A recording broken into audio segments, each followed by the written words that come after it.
Hey guys, how's it going? Tom here from Green Mountain Projects. Gonna be doing a little kind of project for moving your trailers around the yard. If you got a skid steer or a tractor or something with a bucket. So what you're gonna want to do is get one of these guys from like your local Tractor Supply. They don't cost that much, just a bare steel 2-inch receiver, but they're 12 inches long. And we're gonna make a bracket. So basically we can fix this thing to a bucket and just clamp it on there so that you can quickly throw a tow hitch on this thing and then move whatever you need around your yard. So first off, you want to kind of map out your design. So obviously we're going to have our 2-inch receiver. So basically this is going to be your 2-inch receiver here. Excuse my artistic skills. So that's that tube, little hole, and that lip on the front goes to the front. So now what I'm going to do is in blue, I'm going to draw the bucket of your skid steer tractor.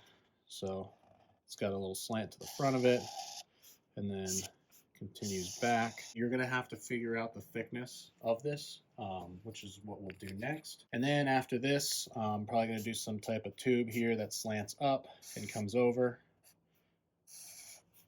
leaving a little space, wiggle room.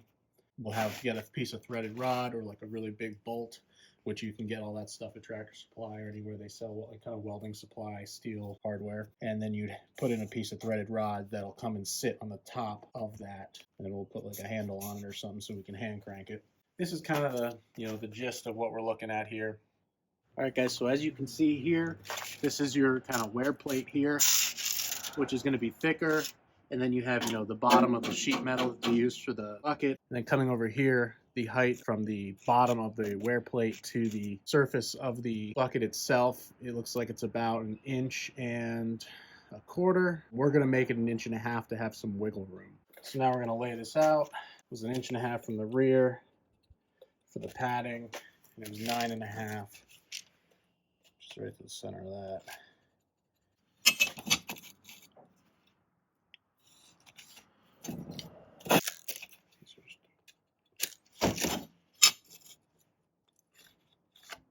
So we're going to build our front piece up and off of this in this area right here. And then we're going to have to pad underneath right here. That pad will also help to kind of work like a hook, and it'll catch that wear bar so that, it doesn't pull it off of the bucket when it's clamped down. So just going through kind of my junk pile of steel, I did find this piece, probably 1/4 inch thick, pretty heavy duty, which would be kind of perfect for this application. We're going to want to cut 45-degree angle. And we need that to come up 1.5 inches.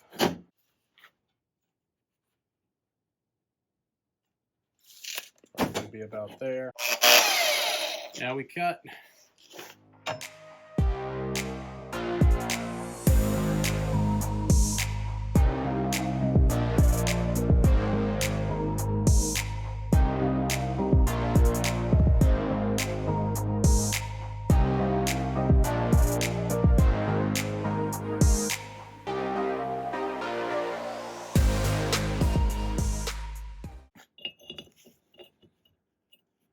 And there you go. So now we just got to make a piece that goes over.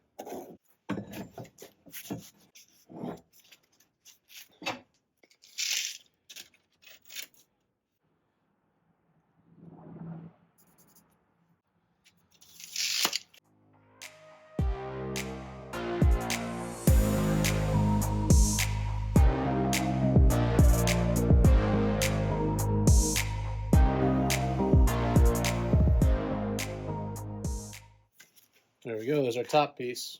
So now that we got this, we're going to probably lay this one just like here so that we can then put a threaded rod through this. So 1 inch is our center. That's where our threaded rod will go. All right, so I was able to find, I had a pretty heavy duty piece of threaded rod. This would be, this is 3/4 inch, which is plenty strong for this.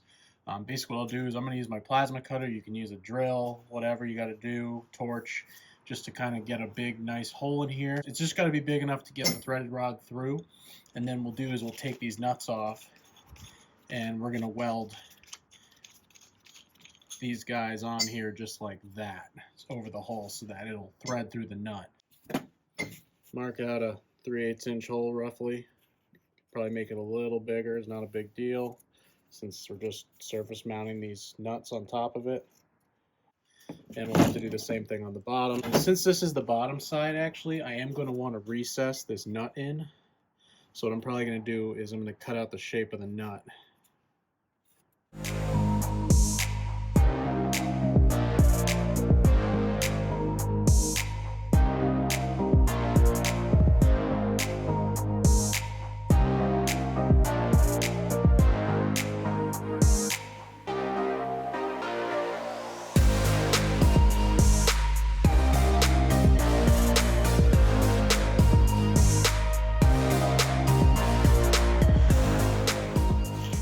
Alright, so we got our two nuts welded on. We got this one on flush.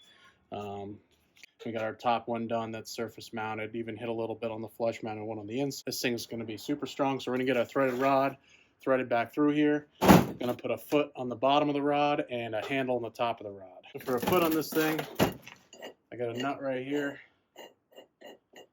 So I'm just going to screw that on. We're going to weld it.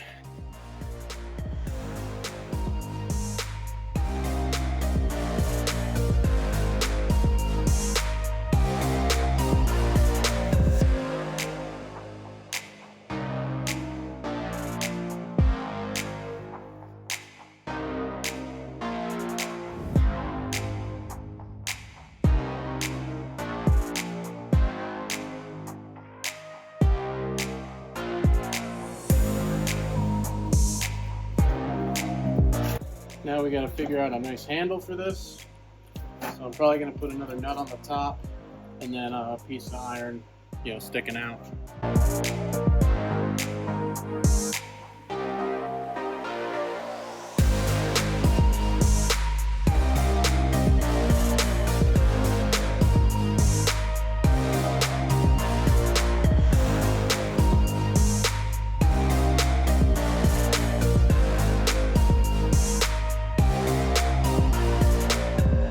Alright, now we got a nice T-handle.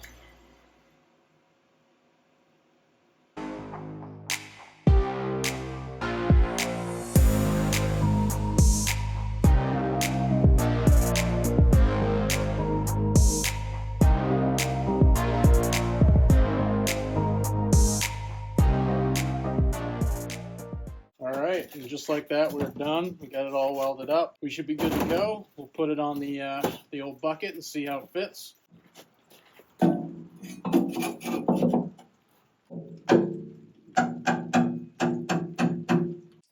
Alright guys, so after doing some test fitting with this thing on the bucket and looking at it, I did realize that I kind of screwed up by putting this big of a foot on it, because it took away from how deep this thing could slide onto the bucket because this was protruding down so much further. So I ended up cutting this off and I just put on a single washer, which seemed to work a whole lot better. We are going to have to add a piece of padded material up here so it'll kind of hook underneath the lip of that wear bar. So I marked right here, this is where the front edge, so it's going to go from here to here basically, and it's going to protrude up. I marked the distance right here. So it just has to have enough clearance to slide over the top.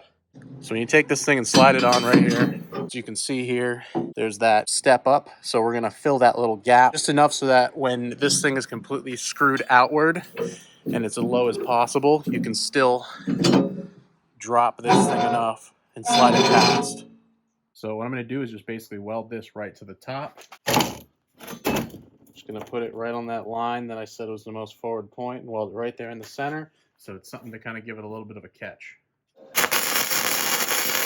See there, got our nut welded on, so let's go test fit her. Sliding this bad boy on, make sure it clears, which it's just a bit tight, so we're going to take my grinder, just take a little material off the top there. See here, we ground down the top of that nut a little bit. And it fits on perfectly. It's just on really hand tight and 2 taps of the hammer, and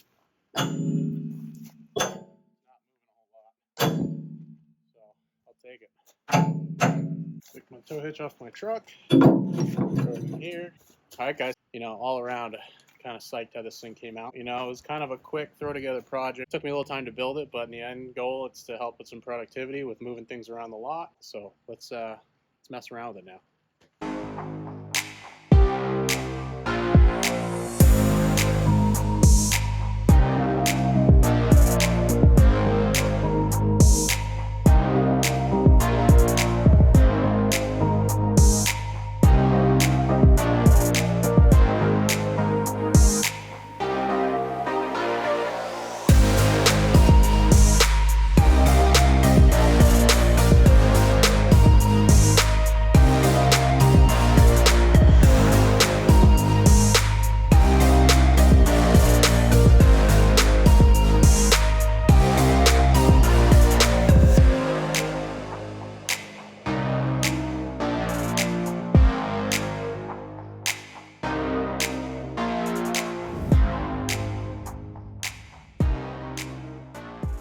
guys, that concludes my video whipping up this little trailer hitch receiver mount for a tractor skid steer bucket, something like that.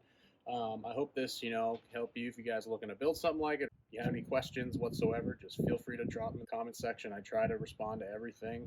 Even if you try to roast me, I'll just roast you back. This thing is going to be super handy. I can never flip my trailer around with the tongue facing my shop to have more access for welding on this front end. Keep watching these videos, supporting me. It's how the channel grows. Stay tuned for more. Thanks for watching, guys.